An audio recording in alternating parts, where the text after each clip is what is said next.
vient d'un pays proche voisin du Burkina Faso, le Mali, de la ville de Ségou, c'est Boubacar Keïta. Boubacar, est-ce que tu m'entends? Est-ce que tu peux activer le micro? Je vérifie que tu nous entends bien. Bon, Oui, on te voit, Boubacar. Donc, Boubacar d'accord. Keïta, je t'introduis quand même, est le coordinateur du projet de restauration du quartier Somono à Ségou. Alors peut-être qu'un certain nombre d'entre vous qui sont à Bobo Dioulasso ou dans d'autres villes du Burkina Faso connaissent Ségou. Et donc depuis de très nombreuses années, Cité Remarquable et en lien avec la ville de Ségou et Boubacar Keïta ont engagé un partenariat qui porte sur la restauration du patrimoine. On a beaucoup parlé avant de patrimoine de type colonial. Avant, à Ségou, c'était le patrimoine que les guides conférenciers faisaient visiter. Il y avait uniquement cela de valorisé. Lorsqu'on a échangé, c'était il y a plus de 15 ans, lorsque Cité Remarquable a échangé avec les partenaires au Mali, on s'est rendu compte qu'au-delà de ce patrimoine qui avait été bâti par les colons, eh bien, il y avait un patrimoine qui était déjà sur place, un patrimoine en terre qui était très intéressant et qui était à valoriser, donc qui se situe aujourd'hui dans le quartier Somono. Et donc, ce quartier a fait l'objet depuis 2006 d'une campagne de restauration et d'entretien du patrimoine. Je vais passer quelques images pour vous mettre dans l'ambiance, mais donc Boubacar, je te laisse la parole pour présenter euh, très rapidement déjà cette ville de Ségou, le quartier Et, Somono, et puis quelles actions ont été menées. Bon, pas forcément simple de résumer plus de 15 ans de projet, mais voilà, je sais que tu le feras très bien. Je te laisse la parole, Boubacar. et merci beaucoup, Monsieur Jonathan. Et je remercie l'ensemble des participants à cette table ronde. Je remercie les amis du Burkina Faso pour cette belle initiative. Et enfin, je remercie très chaleureusement Cité Remarquable pour son accompagnement multiforme et multidimensionnel à nos projets de patrimoine. Avant de vous parler de l'implication des acteurs du développement de partenariats et sensibilisation des habitants, permettez-moi de vous décrire de façon succincte notre projet. Pour ce faire, mon intervention se résumera en quelques points. Situation géographique de la commune urbaine, l'historique, le projet, choix du site, les orientations, l'implication des habitants, la sensibilisation, les travaux, les partenaires, les perspectives et les effets d'entraînement. Donc, vous voyez en première page l'hôtel de ville et en bas de l'hôtel de ville, il y a un centre de formation totalement construit en terre. Donc, je viens à la situation géographique de la commune de Ségou. Retenez que Ségou est situé au sud-ouest du Mali, à 235 km de Bamako, qu'elle a une population totale de 188 710 habitants, qui a fortement augmenté aujourd'hui à cause des déplacés de la guerre. Et Ségou appartient à la zone climatique de type tropical, sec et sahélien. Ça, c'est la situation géographique. Par rapport à l'historique, Ségou a été fondé au milieu du XVIIIe siècle par les Bambara et conquise en 1861 par les Peuls et 29 années plus tard par les Français. Et Ségou a été institué en commune de plein exercice par la loi du 18 novembre 1955 portant réforme municipale en Afrique noire sous domination française.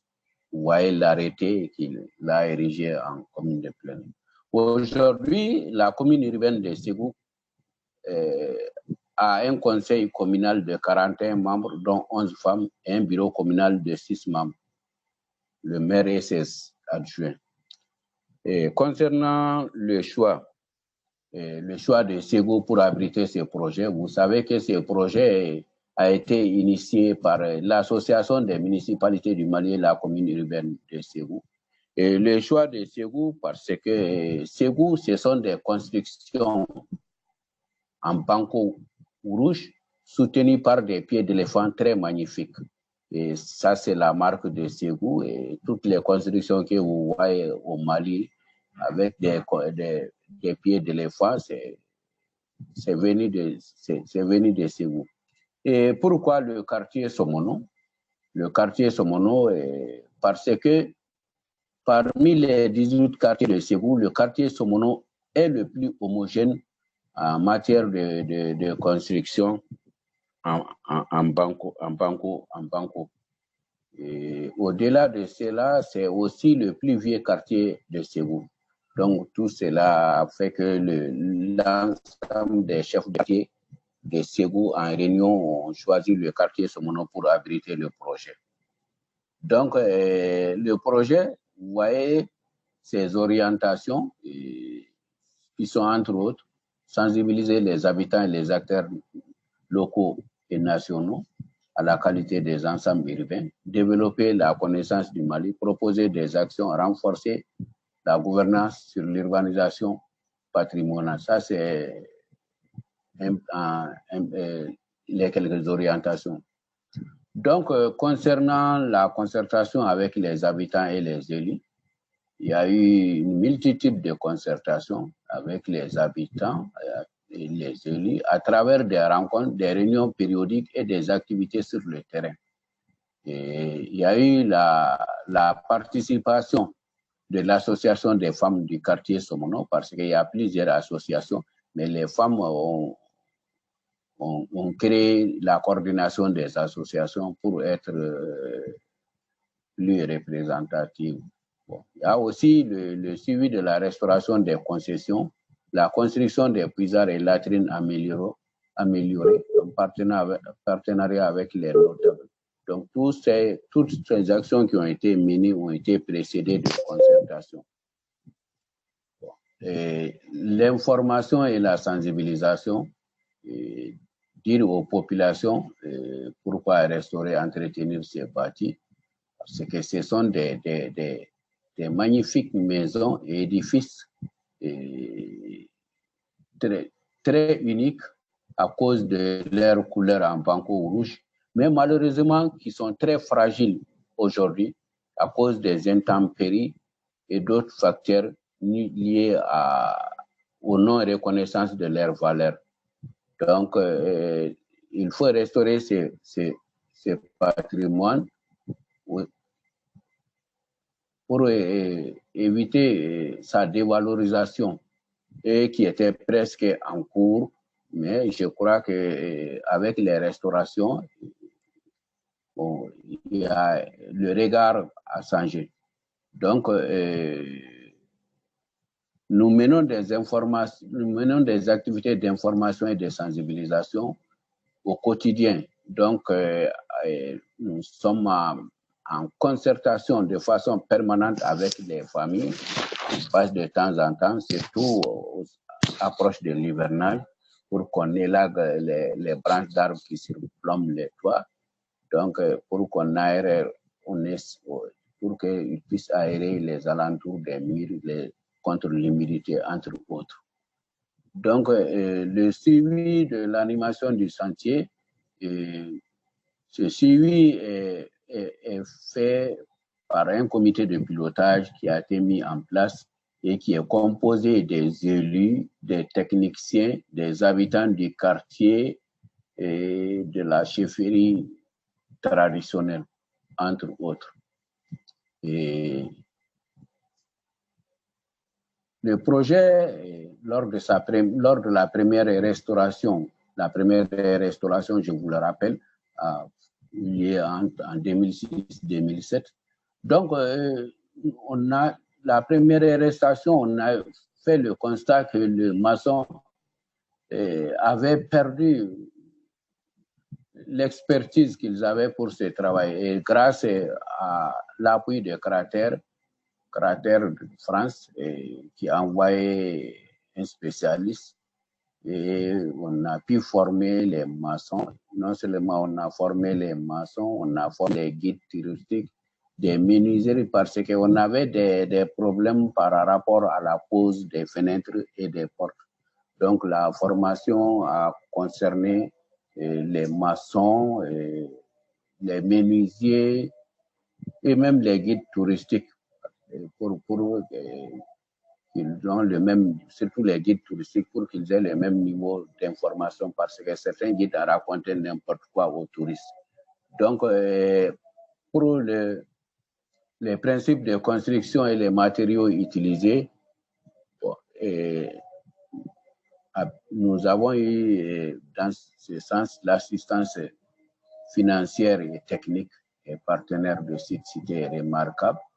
Donc, le recrutement c'est fait par le maçon. Le maçon même, le chef maçon du chantier lui-même a été donné par la CRAS, la coordination des artisans de Ségou.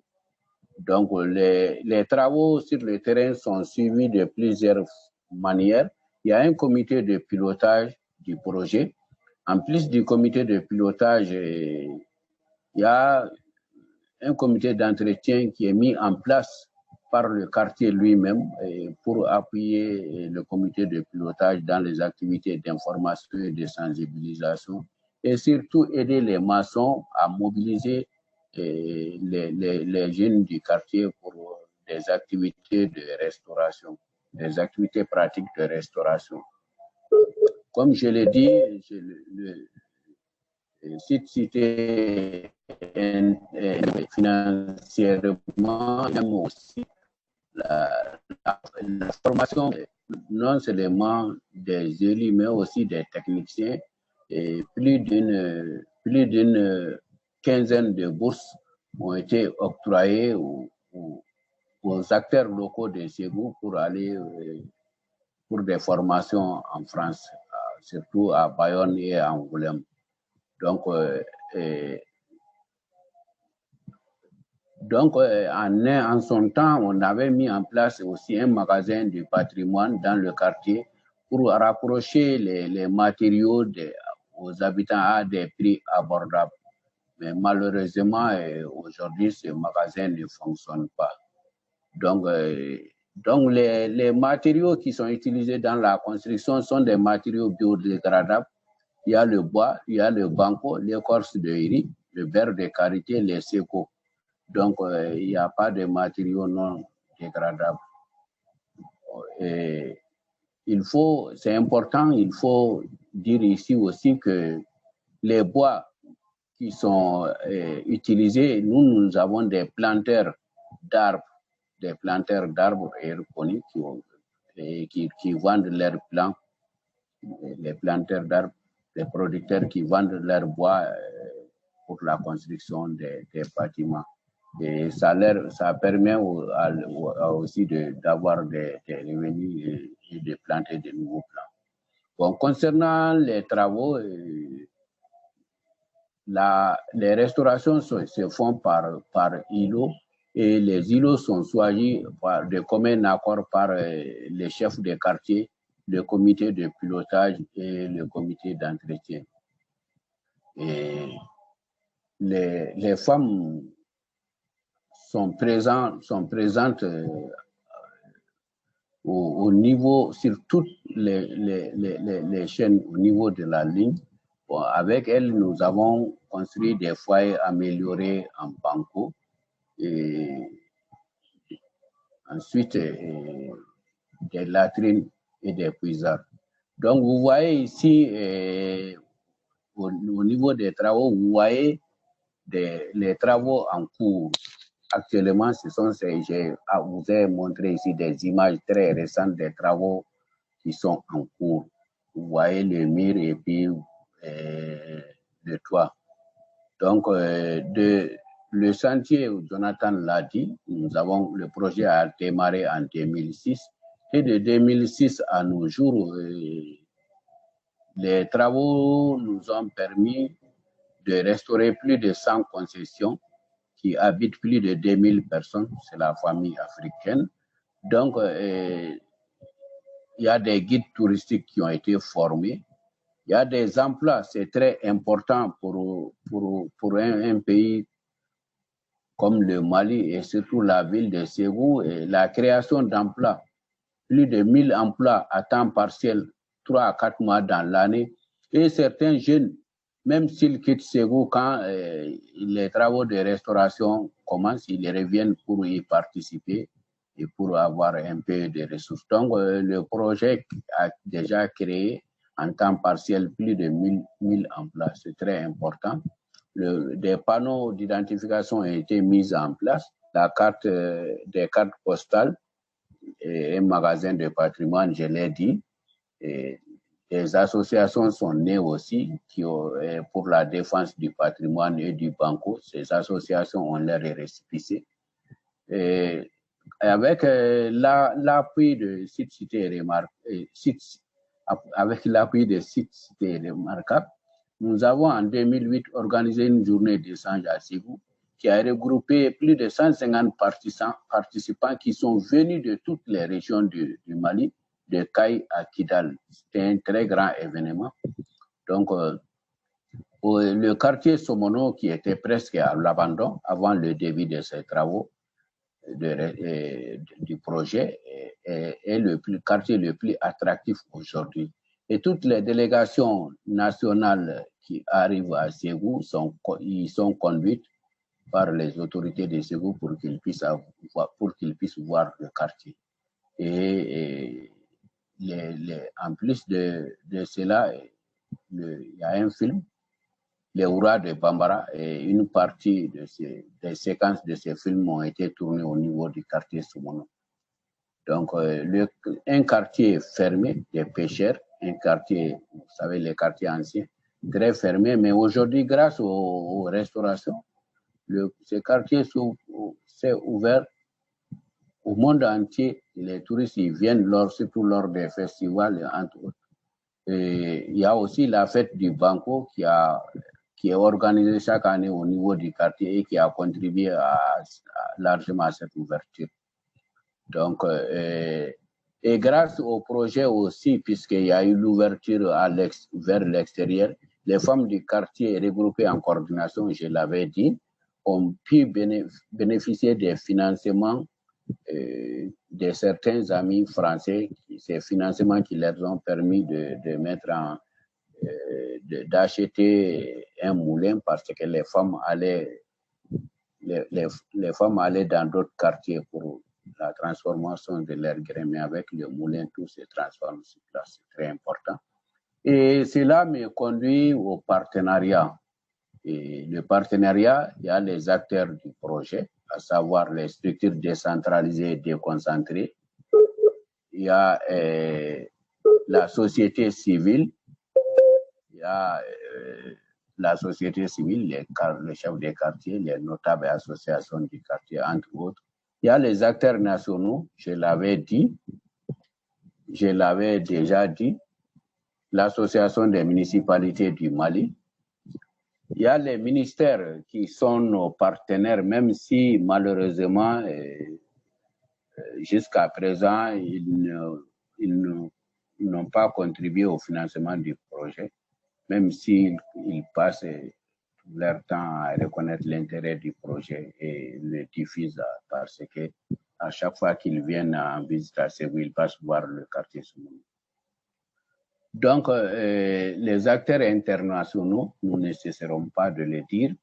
Nous avons un site cité remarquable qui est avec nous depuis le début, qui est avec nous depuis la phase de conception du projet jusqu'à aujourd'hui.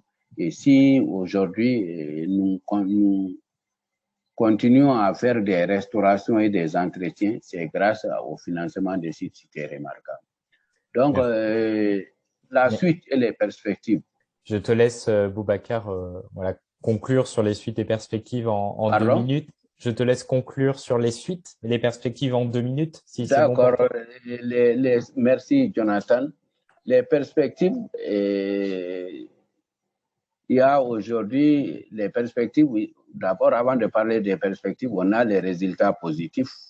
Les résultats positifs du projet. Il y a aussi les faiblesses du projet. Donc, les faiblesses du projet. Et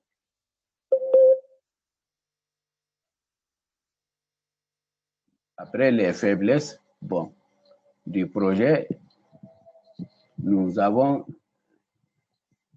les perspectives, c'est d'accompagner les populations de Ségou, les ONG, la société civile, pour qu'ils puissent pour qu'ils puissent sensibiliser, même investir dans les constructions en terre. Et également attirer l'attention des décideurs et des politiques que le patrimoine est une opportunité à saisir. Donc, un effet d'entraînement, et grâce au projet aujourd'hui, de plus en plus des maisons, des constructions en terre, en banco rouge, sont de plus en plus visibles à Ségou, et non pas par des simples citoyens, mais par des responsables. Même le président de l'Assemblée régionale a construit en banco et il y habite. Donc, voilà un peu, le temps nous manque. Voilà un peu très succinctement le projet présenté et j'attends vos questions. Je vous remercie beaucoup. Merci beaucoup, Boubacar. Vous avez la parole. Merci, Boubacar. Je sais que ce n'est jamais aisé d'être le dernier intervenant et je te remercie beaucoup pour cette intervention très, très riche. Il y a 2 semaines, Georges Ouedraogo représentait le Burkina Faso lors de la formation internationale de Cité Remarquable. Il évoquait le cas du village de Koumi où je trouve on voit un certain nombre de points communs. Alors, eh bien, Georges et Abobo Dioulasso, je laisse donc la parole. Voilà. Merci beaucoup. Merci à Keïta pour cette expérience qui ne finit pas de faire des émules dans la salle, à la mesure où la directrice régionale de la culture, des arts et du tourisme me disait tout de suite qu'il aurait fallu que Dioulasso s'organise sous cette année-là. Le noyau de la ville de Bobo s'organise sous cette année. Une question, alors, donc merci à Keïta, et comme il le sait, bientôt nous serons chez lui pour un voyage d'études, l'association Culture et Développement. Nous viendrons avec un ingénieur pour voir un peu comment ils ont travaillé, etc. Et pour pouvoir aussi implémenter cela dans le village de Bobo. Donc, ils seront donc nos patrons sur cette question-là. Et une intervenante voudrait savoir comment est-ce que Ségou a fait pour que des personnes dans une ville acceptent de vivre toujours dans le banco. Quel type de sensibilisation est utilisé pour convaincre les gens à rester là? Voilà. Et une autre question. Voilà. Donc, M. Dao Barnabé va la poser directement. Merci Georges, merci à tous ceux qui ont passé avec la présentation. J'ai découvert quand même beaucoup de choses venant de la Martinique et de la Guyane. Ségou est une ville que j'ai particulièrement aimée. Et la question que je voudrais poser, c'est par rapport au site que vous restaurez. Et ces sites-là, après restauration, elles peuvent faire combien de temps? Donc, la périodicité de restauration, est-ce que ça tient pendant longtemps ou bien voilà, je voudrais savoir est-ce qu'il n'y a pas un autre mécanisme pour peut-être faire durer encore, voilà, pas à chaque fois revenir faire des restaurations. Parce que c'est un très joli site. Que faire pour les maintenir voilà, pendant plus longtemps? Merci à vous. Et voilà, la question. Donc voilà, c'était les 2 questions à la droite de Boubacar Keïta. Et pour M. Barnabé, il voudrait savoir, voilà, les bâtiments, combien de temps faut-il, après restauration, combien de temps faut-il intervenir de nouveau là-dessus? Est-ce que c'est annuellement ou bien il y a une périodicité bien particulière? Merci. Allô? Oui. Vous m'entendez? Très bien. Oui, vous êtes entendu. Je vais essayer de répondre à ces 2 questions. Comment Ségou a fait pour que les gens restent longtemps des maisons? Banco. Je dis que au niveau de la commune urbaine de Ségou. Et le banco, les constructions en banco, de façon générale, sont appréciées. Je vais vous dire le centre qui est à côté de l'hôtel de ville, là, au niveau de la première page. Il y a eu un problème parce que le centre était construit sur un site qui appartenait aux populations du quartier. Donc, les gens sont sortis, ils ont voulu casser le centre, mais puisque c'est en banco, bon, ils ont dit que donc, puisque c'est en banco, donc ils laissent donc ils n'ont plus touché au centre. C'est pour dire que les gens aiment les constructions en banco.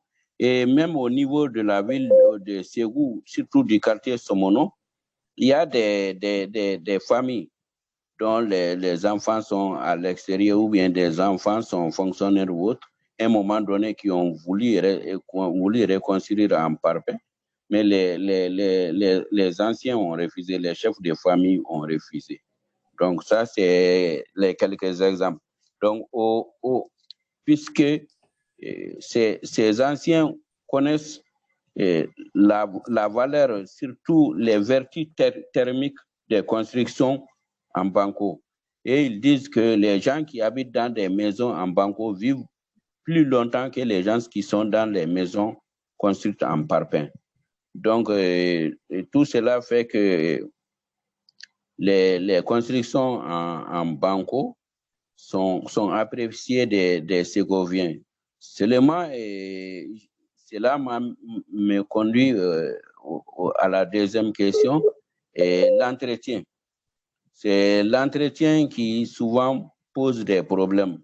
Mais même par rapport à l'entretien, les constructions en banco, notre expérience nous a montré que le plus grave, c'est de laisser les fondements, c'est de ne pas entretenir les fondements. Il faut éviter que l'eau touche les fondements, ou bien qu'on entasse du bois et autre chose, surtout en hivernage ou à côté des murs. Donc, sinon, nous avons fait les premières restaurations en 2006. Et en 2016, de 2006 à 2016, presque 10 ans, en 2016 encore, certaines maisons de ces premières restaurations n'ont pas connu d'entretien, pas du tout. Donc, c'est important, s'il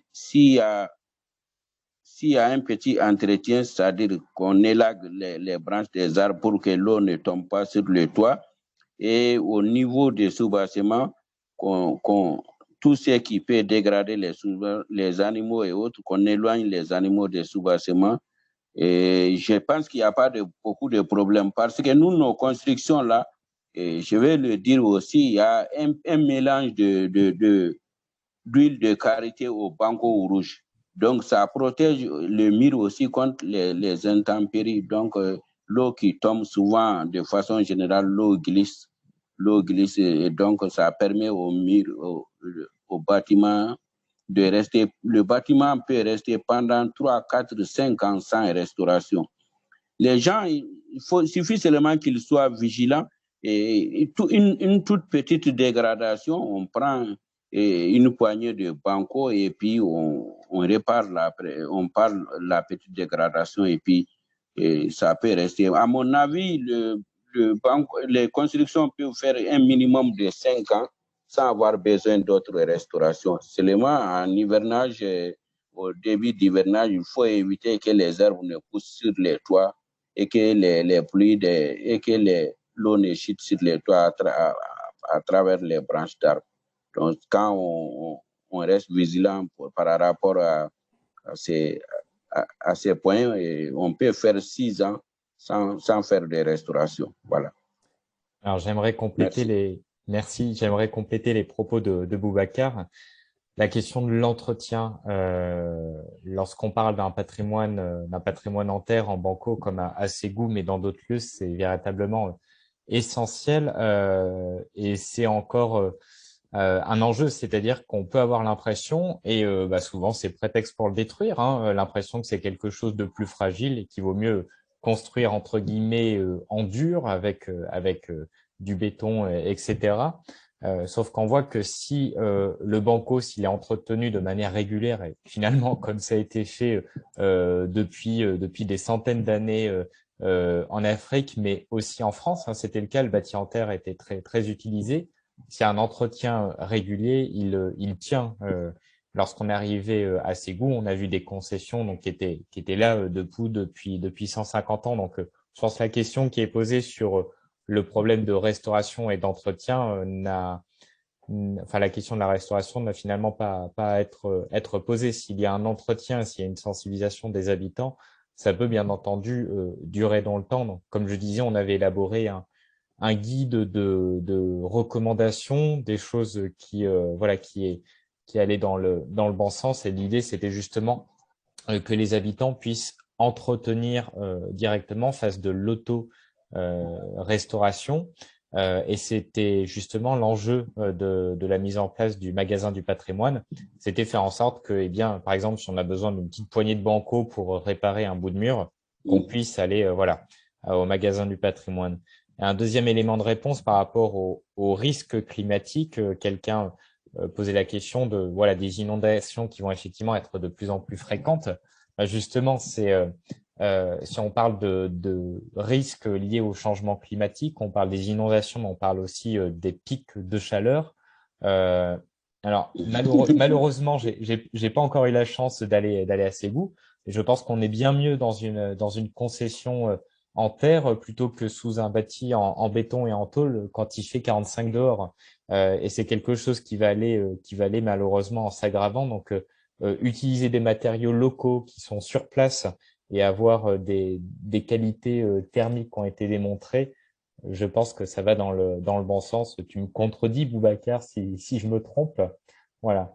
On a une intervention de Séraphine Somemi-Logo. Vous pouvez ouvrir le micro, bien sûr.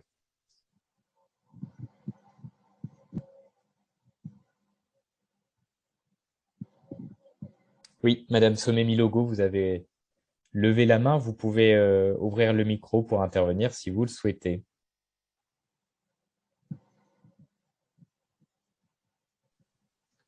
C'est bon? Oui. On entend. Vous m'entendez? Oui. Ok, merci. Je voudrais remercier Monsieur Keïta pour sa brillante communication. Ça nous inspire beaucoup de choses. Alors moi, je suis intéressée de savoir un peu la rentabilité économique de ce patrimoine. Et aussi, les populations se sont investies, ils ont cru au projet, ils ont adhéré, participé justement à la restauration de ces magnifiques habitats. Alors, je voudrais savoir, est-ce qu'ils gagnent aussi quelque chose en cela? Merci. Oh, et la rentabilité. Et avant de parler de la rentabilité, je vais ajouter un mot sur ce que Jonathan a dit par rapport au changement climatique. Et à Ségou, ce qui fait rire, vous m'excusez, ce qui fait rire, c'est que des gens qui ont construit des maisons en parpaing, ils passent 6-7 mois de l'année à se coucher dehors puisqu'ils ne peuvent pas dormir dedans. Donc, ils passent au clair de lune dans la cour de leur concession. Alors que ceux qui sont dans des maisons en bango, il n'y a pas de problème parce qu'il y a l'isolation thermique qui est là. Donc, pour venir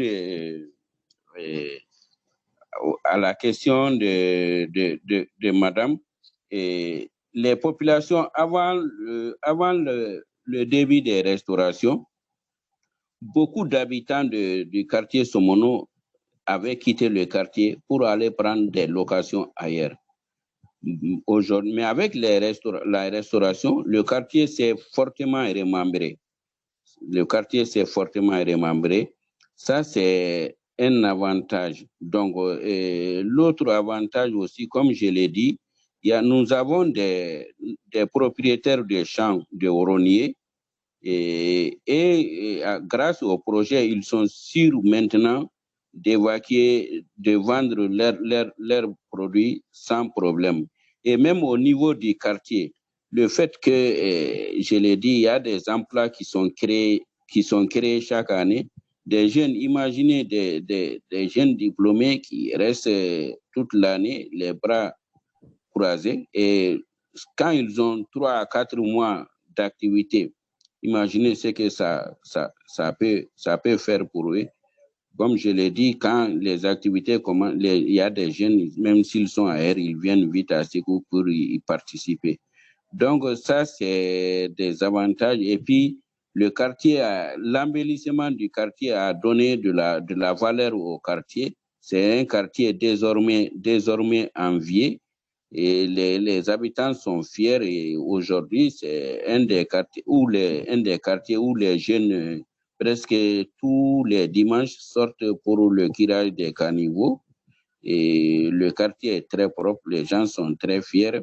Et en un mot, tout le monde y gagne. Les anciens, la jeunesse, les jeunes, les propriétaires d'arbres, les propriétaires de champs de oroniers, les maçons, les menuisiers, entre autres. Et vraiment, aujourd'hui, moi, je pense que tout le monde y gagne. Et les gens, même quand une restauration finit, on est toujours assailli par des gens qui viennent. À quand la prochaine restauration?